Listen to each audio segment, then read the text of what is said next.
চুলের যত্ন নিন, চুলের যত্ন নিন, এই কথাটা শুনতে শুনতে আমার মাথা তো প্রায় পাগলই হয়ে গেল। সেই জন্য আমি আজকে সকালবেলায় উঠেই এই যে চুল আঁচড়াতে শুরু করে দিয়েছি। আসলে আমার মাথায় এত পরিমাণ জট পেকেছে যে সেটা আর তোমাদেরকে বলে বোঝাতে পারবো না। আমি সেই জন্য সকালবেলা উঠেই মাথায় তেল টেল দিয়ে আর কতক্ষণ যে আমি চুল আঁচড়াচ্ছি সেটা তোমাদেরকে কি বলবো। আর চুলে এত পরিমাণ জট পেকেছে যে কি বলবো। আমি আজকাল তো চুলই আঁচড়ানোর টাইম পাই না, কারণ সোনামার পেছনে এত ছুটে বেড়ায়। তো চলো, এখন আমি সকালবেলায় চুল আঁচড়ে নিচ্ছি আর সেটাই তোমাদের সাথে শেয়ার করলাম। সকালবেলায় এই কাজটা কারা কারা করো ঘুম থেকে উঠে সেটা জানিও। আর এখন তো আমার ঘুম থেকে উঠে চুল আঁচড়ানোর সময় পাই না। আগে জানো তো আমি প্রায় 20 থেকে 25 বার চুল আঁচড়াতাম, বা তারও বেশি। চুলটা আমার একটু এলোমেলো হয়ে গেলেই আমার যেন কেমন একটা বিরক্তি লাগতো। কিন্তু এখন যে দিনের পর দিন চলে যায় কিন্তু আমার চুলই আঁচড়ানো হয় না। আর সেই কারণে দেখো আমার এই অবস্থা, চুল চিরুনিতে কতটা পরিমাণ চুল জমেছে সেটা তো তোমরা দেখতেই পাচ্ছ। যতবার চুল আঁচড়ায় আমার ঠিক এতটা পরিমাণ করে চুল উঠছে।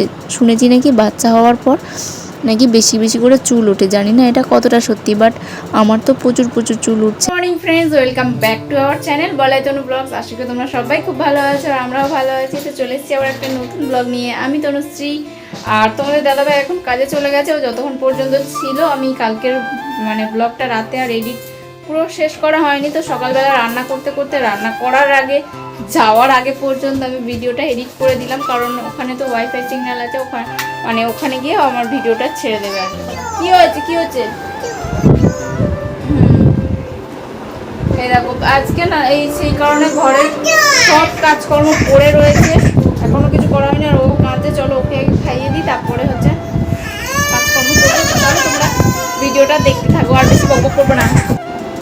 তো তারপর সোনামাকে এইটা বসেছি, ওকে খাইয়ে টাইয়ে দিয়ে তারপর আমি সব কাজকর্মগুলো এক এক করে সারবো। তো তোমরা ভিডিওটা দেখতে থাকো।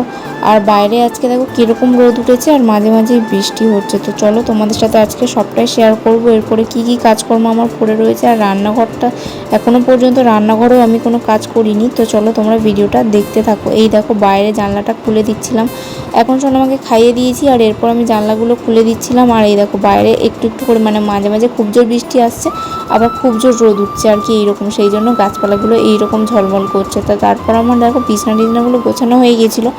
আর এরপর আমি চলে যাব হচ্ছে একেবারে রান্নাঘরে। তো চলো রান্নাঘরে যাওয়া যাক। আর তার আগে দেখলাম এখানে এই যে জামা কাপড়গুলো কাচতে হবে, তো বালতি টালতিগুলো একেবারে আমি বের করে নিই, তারপরেই যাব। তো এখানে আমি বালতিটা বের করে নিচ্ছিলাম। আর তারপর এখানেও কয়েকটা জামা কাপড়, সোনামার জামা কাপড় না চারিদিকে ছড়িয়ে ছিটিয়ে থাকে, আসলে একটা একটা করে নোংরা করে আর একজন এক এক জায়গায় রেখে দেয়। তো সবকটা আমাকে গুড়িয়ে তুলতে হয়। তো তারপরে এই ভেন্ডিটা আমি দেখছিলাম, দেখো ভেবেছিলাম যে আজকে একটাই মনে হয় ভেন্ডি হয়েছে, তো সেই জন্য আমি এই যে তুলে রাখছিলাম। আর ভেন্ডিটা কি সুন্দর দেখতে লাগছিল। তো যাই হোক, তারপর আমি আমার সব কাজকর্মগুলো সেরে নিচ্ছিলাম। এখানে আমি জামা কাপড়গুলো রেখে দিলাম। আর এই দেখো সব বাসনপত্র এখানে এখনও রয়েছে, বাসনপত্রগুলো মাজা হয়নি। তো চলো এগুলো আমি এখন বাইরে রাখতে যাব। কি তার আগেই দেখছি যেখানে আরও ভেন্ডি পড়ে আছে। আসলে সোনামা একটু আগে তক্তায় উঠেছিল, তো ভেন্ডিগুলো ও এদিক সেদিক আর কি ফেলে রেখেছে। আর আমি ভাবছিলাম যে মনে হয় একটাই ভেন্ডি হয়েছে। তো যাই হোক, এগুলো এখন এখানটাতে রাখি, পরে প্লাস্টিক পেলে তখন আমি প্লাস্টিকে তুলে রাখবো। তো এরপর আমি বাসন টাসনগুলো বের করে নিচ্ছিলাম, কারণ তক্তাটার যে কী অবস্থা দেখতেই পেলে তোমরা। ওগুলো মুছে টুছে এখন ভালো করে আর কি ঘরটারগুলো ঝাড় দেবো। তো তারপর আমি চলে এসেছিলাম, এই যে ঘর ঝাড় দেবো বললাম, ঘর ঝাড় দিচ্ছিলাম। এই দেখো, আর ঘরে এই দেখো আমার ঘরে এদিক সেদিক যেখানে সেখানে এই যে বোতল পড়ে থাকে, খেলনা পড়ে থাকে চারিদিকে আর কি ছড়ানো ছিটানো। সোনামা চারিদিকে ফেলে ফেলে রেখে দেয়। আর আমি এক এক করে ঝাড় দিতে দিনে যে আমাকে এখন ওই যে বললাম দিনে আগে 25-30 বার করে চুল আঁচড়াতাম, এখন সেরকম আমি 25-30 বার তো ঝাঁট দেওয়া যায় না। তো যাই হোক 5-6 বার 6-7 বার করে আমাকে এখন ঝাঁট দিতে লাগে। আর যতবারই ঝাঁট দিই ততবারই এই যে খেলনা টেলনাগুলো চারিদিকে ছড়িয়ে ছিটিয়ে থাকে, চারিদিকে প্লাস্টিক কাগজ, এগুলো ঘোরাতেই আমার দিন শেষ হয়ে যাচ্ছে। এখন কখন যে সকাল হচ্ছে কখন যে রাত হচ্ছে বুঝতেই পারছি না। আগে তো প্রায় সময় কাটতো না। তো এই দেখো আমি এই যে রান্নাঘরে চলে এসেছি, আর কীরকম অগোছালো ছিল সেটা তোমরাই দেখলে। আর এই যে তরকারি করেছি করার মধ্যে এখনও দেখো তোলা হয়নি। তো যাই হোক রান্নাঘরটা গুছিয়ে নিলাম। এই যে পুরো দেখো আমার রান্নাঘরটা গোছানো রেডি। তোমাদেরকে তো এক নিমেষেই দেখালাম, কিন্তু যা ছড়িয়ে ছিটিয়ে ছিল। তো রান্নাঘরটা আমি ভালোভাবে গুছিয়ে টুছিয়ে বেরিয়ে এলাম। আর তার মধ্যে দেখো কী জোর বৃষ্টি এসছে। আর কি বলবো, আমার শুকনো জামা কাপড় ভিজে গেল, আমি তোলারই সুযোগ পেলাম না। কাজ করতে করতে বৃষ্টিটা চলে এসছে তো বুঝতেই পারিনি। তো যাই হোক ভিজে গেছে বলে জামা কাপড়গুলোও আর তুললাম না। তো এরপর আমরা খাবো, তো এখনও কিছু খাই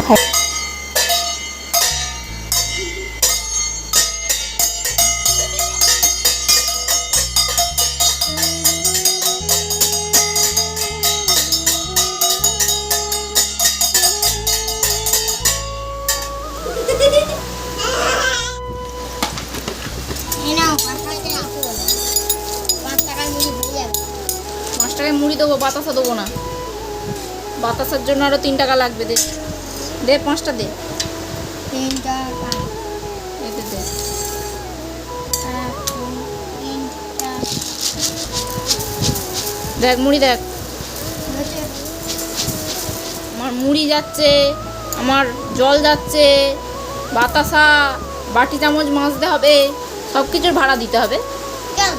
আর তোমার এই 10 টাকা আমার বাকি আছে না, ওই পয়সা থেকে নাও।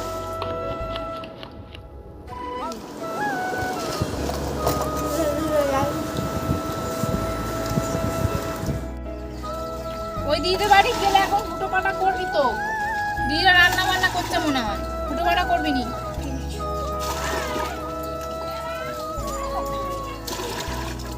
পিয়ারা এসছে, পিয়ার ছেলে এসছে, ওখানে যাচ্ছে।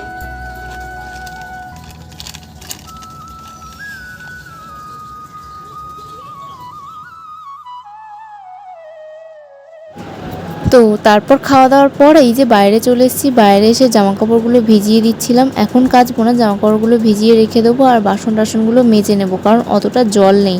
তো তারপর আমি জল আসলে তারপর জামা কাপড়গুলো কেচে দেবো। আর এই যে বাসন টাসনগুলো মেজে নিচ্ছিলাম। আর আকাশে জানো তো খুব জোর মেঘ উঠেছে, জানি না এখন কখন বৃষ্টি চলে আসে, সেই জন্য আমি একটু তাড়াতাড়ি করেই কাজ করছিলাম। যাই হোক, বৃষ্টি চলে আসলে তখন আর তোমাদেরকে ভিডিও করে দেখাতে পারবো না, কারণ বৃষ্টি চলে আসলে আমার ফোনটাও ভিজে যাবে। তো যাই হোক, বলতে বলতেই না বাসন টাসন মাজতে মাজতে আর বৃষ্টিটাও চলে এসেছিলো, আর আমি পুরো ভিজেই গিয়েছিলাম, তখন আর তোমাদেরকে ভিডিও করে দেখাতে পারিনি, তাই তোমাদেরকে বলছি। আর ভিজে ভিজেই আমি কাজ করছিলাম আর আকাশের দিকে বারবার দেখছিলাম, কারণ প্রচুর জোরে মেঘ করে আসছিল আর বৃষ্টিও চলে আসবে সেই কারণে। আর তাই জন্য আমি তাড়াতাড়ি করে কাজগুলোও করছিলাম। আর মাজতে মাজতে বাসনটা মাজতে মাজতেই কি বলবো, আর বাসন মাজতে মাজতে হুড়মুড় করে বৃষ্টি চলে এসছে। আর তারপর আমি আর ঘরে যাইনি, কারণ হচ্ছে ঘরে গেলে আবার দেরি হয়ে যাবে। আর তোমরা হয়তো বুঝতে পারছো কি না জানি না, কিন্তু এর মধ্যেই টিপটাপ করে বৃষ্টি পড়তে শুরু করে দিয়েছে। তো চলো তাড়াতাড়ি করে আমি বাসন টাসনগুলো মেজে নিই। আর এই যে কয়েকটা বাসন মাজতে না মাজতে হুড়মুড় করে বৃষ্টি আসতে আমি ফোনটা গিয়ে ঘরে রেখে এসেছিলাম। তো তারপর এক ঝলক বৃষ্টি হয়ে গেল আর আমি জামা কাপড় টাপড় কেচে এই যে মেলে দিচ্ছিলাম। আর এর আগেও আমি বৃষ্টিতে ভিজে ভিজে বললাম যে কাজ করছিলাম, তোমরা ভালো করে দেখলে হয়তো বুঝতে পারবে আমি কিন্তু পুরো ভিজে গেছি। তো যাই হোক, কোনো রকমের জামা কাপড় টাপড়গুলো মেলে দিয়ে এখন দেখো কীরকম রোদ ঝলমল করছে। ওই যে বললাম মাঝে মাঝে খুব জোর বৃষ্টি আসছে, আবার মাঝে মাঝে খুব রোদ ঝলমল করছে। তো এরপর আমি স্নান টান করে একেবারে চলে এসেছিলাম ভাত খেতে। সোনামাকে তো আগেই খাইয়ে দিয়েছিলাম, ও খেয়ে দিয়ে নিয়ে দেখো খেলতে ব্যস্ত, আর আমি এখন সবেমাত্র খেতে বসলাম। অন্যদিন মনীষ আমার সাথে খেতে বসে, দেখলে যে কালকে খেতে বসেছে, তো আজকেও খাইনি, কারণ ও আজকে দুধ দিয়ে ভাত খেয়ে নিয়েছে, তরকারি খাবে না বলে আর খেতে বসেনি আমার সাথে। তো চলো, এই দেখো বাইরে আবার কীরকম খুব জোর রোদ উঠেছে, জানি না আবার কখন বৃষ্টি আসে। তো একটু এই রুবির পাড়ের ব্যাংকে এসেছিলাম, ব্যাংক অফ বরোদা আমাকে ব্যাংকে পাঠিয়েছিল, তো ভাবলাম একটু ভিডিওই করি, তো এই ভিডিও করছি, একটু করে নিলাম। আর এই রুবির মধ্যে দাঁড়িয়ে আছি, সিগন্যাল পড়েছে, তো এই হচ্ছে রুবি হসপিটাল, তাহলে একটু ভিডিও করি, ছবি তুলে দেখালাম। আর এই ডিসান হসপিটাল জুম করছি, দেখুন কত গাড়ি সিগন্যাল পড়ে আছে বলে আমি দাঁড়িয়ে আছি। মেঘ করেছে, বৃষ্টি করছিল টিপটিপ করে, সেই জন্য দাঁড়িয়েও আছি। তো দুপুরবেলা দিব্যি ঘুমিয়ে টুমিয়ে, যেহেতু বৃষ্টি হচ্ছে সেই জন্য ওয়েদারটাও খুবই ভালো। আর আমরা দেখো দিব্যি ঘুমিয়ে টুমিয়ে, এই যে বলছিলাম যে ননদে নিয়ে এসছে, পিয়া এসছে, তো এটা হলো আমার ননদ, আর এই যে ননদের মেয়ে আর ছেলে, আর এই যে আমি আর আমার মেয়ে, আমরা সবাই মিলে বেরিয়েছিলাম বিকেলবেলা একটুখানি বেরু করতে, যেহেতু বাচ্চারা প্রত্যেক দিনই হচ্ছে বেরোয় বিকেলবেলা ঘুরু ঘুরু করতে। তো আজকেরও ওই যে ননদের ছেলেটা কান্নাকাটি করছিল একটু বাইরে বেরোনোর জন্য, সেই জন্য আমরা সবাই চলে এসেছি বাইরে ঘুরু ঘুরু করতে। আর ওকে নিয়েই দেখো সবাই ব্যস্ত, যেহেতু মামার বাড়ি ঘুরতে এসছে। আর ঘুরতে ঘুরতে আমরা চলে গিয়েছিলাম সাজুগুজুর দোকানে। মেয়েরা মানেই সাজুগুজুর দোকান দেখলে আমরা আর ঠিক থাকতে পারি না, যতই হোক না কেন, কিনি বা না কিনি, দোকানের সামনে যেতেই হবে। তো এই যে ও কিনছিল কাঁচের চুড়ি, আর এই যে শ্রাবণ মাস সবাই কিন্তু কাঁচের চুড়ি পরছে, সবুজ চুড়ি তোমরা পরেছো বন্ধুরা? তো আমি কিন্তু এখনও পরিনি। যাই হোক, ও কিনছে দেখে আমারও না মনটা কেমন করলো, সেই জন্য আমিও কিনে ফেলেছি কাঁচের চুড়ি। আর এই যে কাঁচের চুড়ি কিনতে এসেছি দেখে দোকানদার দেখো হরেক রকমের কাঁচের চুড়ি বের করেছে।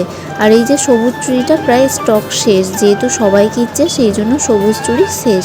আর অন্যান্য চুড়িগুলো যদিও পাওয়া যাচ্ছিল, কিন্তু সবুজ চুড়ি একেবারেই মানে আমার হাতের সাইজে পাওয়া যাচ্ছিল না, তাই আমি একটুখানি মিলিয়ে মিশিয়েই কিনেছিলাম। তো তো যাই হোক, পরের ব্লগে তোমরা দেখতে পাবে যে আমি কি চুড়ি কিনেছি। আর আমরা কিনছি আর বাচ্চাগুলোকে না কিনে দিলে ওরা কি আর শান্ত থাকে বলো তো। যাই হোক, দুটো ছোট ছোট বাচ্চাকে নিয়ে গিয়েছিলাম যারা তো বলতে পারে না, শুধু কেঁদেই অস্থির, তো ওদেরকে আর কিছুই কিনে দিলাম না। এই যে ননদের মেয়েটা স্টিকার কিনবে বলে বায়না ধরেছে, সেগুলোই কিনছি।